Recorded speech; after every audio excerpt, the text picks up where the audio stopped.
what do you expect to get out of our trip in Chicago, and ultimately what this day will hopefully bring for America and the world? I find it very telling that right now we're driving through the mountains of North Carolina, and yes, a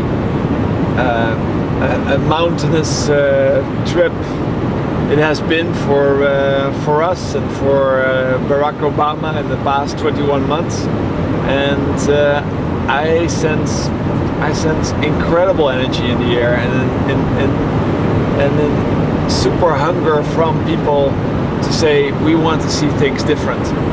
And I think this is the day today that'll go down in history, that things where the improbable became probable.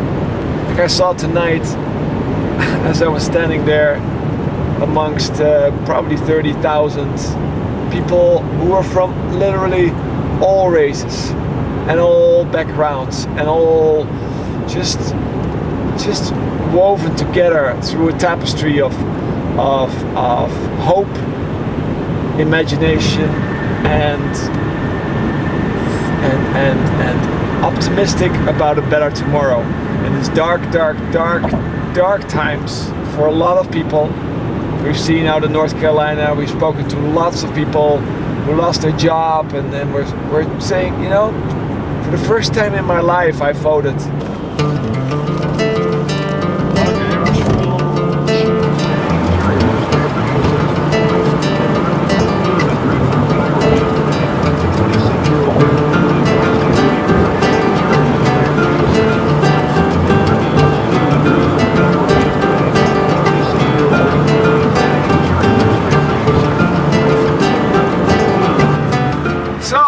We are arriving in Chicago.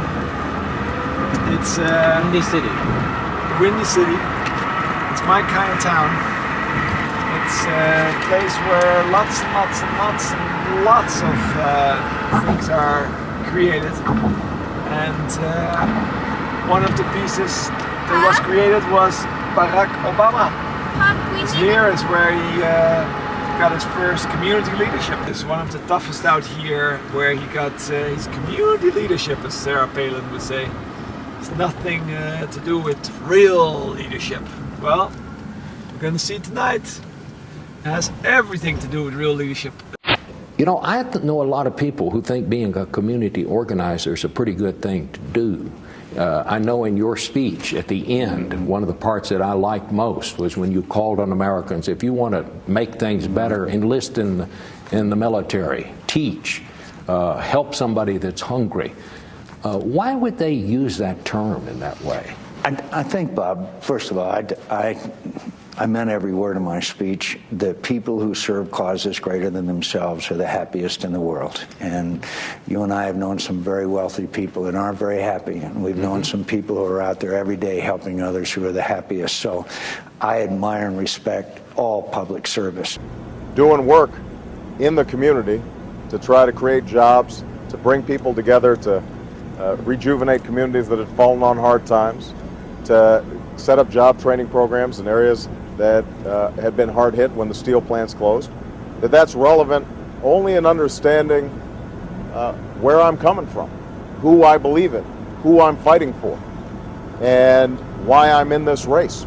And the question I have for them is, why would that kind of work be ridiculous? Who are they fighting for? What are they advocating for? Do they think that the lives of those folks who are struggling each and every day, that working with them to try to improve their lives is somehow not relevant to the presidency? I think maybe that's the problem. That's part of why they're out of touch and they don't get it, because they haven't spent much time working on behalf of those folks. So I'm Michael, we're in Chicago, all five of us, and it's cool. We're just going to Grand Park for the speech of Barack Obama.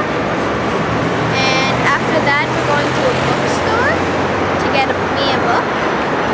And yeah, it's good. Toodles! So if Barack Obama does get elected tonight, then tonight's the night for something big.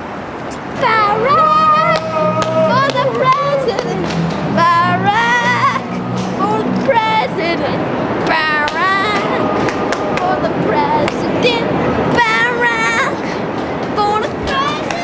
accomplished that way. You'd have to contact the Non-ticket campaign voters directly. can I'm use sorry, I the really wish I could on do the something north for end you. of Congress Parkway. It feels, I mean, Wheelchair access is available along the sidewalk. Please have your tickets and photo IDs in Yeah, the I'm sorry. signs.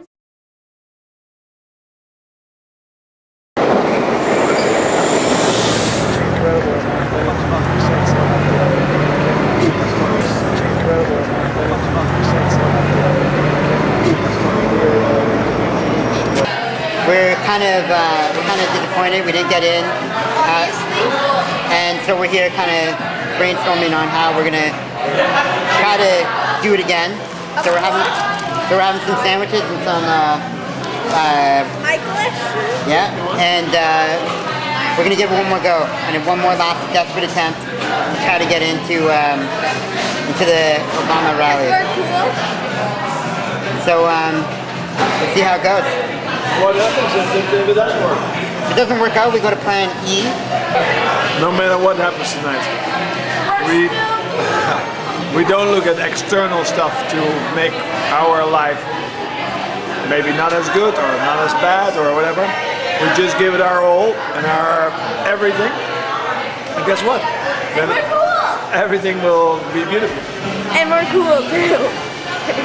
Right, community leadership is important to you. Well, community leadership is about leading for your community to make your community a better place, not for yourself, not so that I can stand on the first row, but no, that I can share this incredible feeling that I had last night and this feeling that I'm going to have tonight as well with other people. And that's how you build community, not for yourself out here. So. What's plan D? Plan D. Oh, that's like going up to the entrance and like being cool. Since we're so cool, they let us in.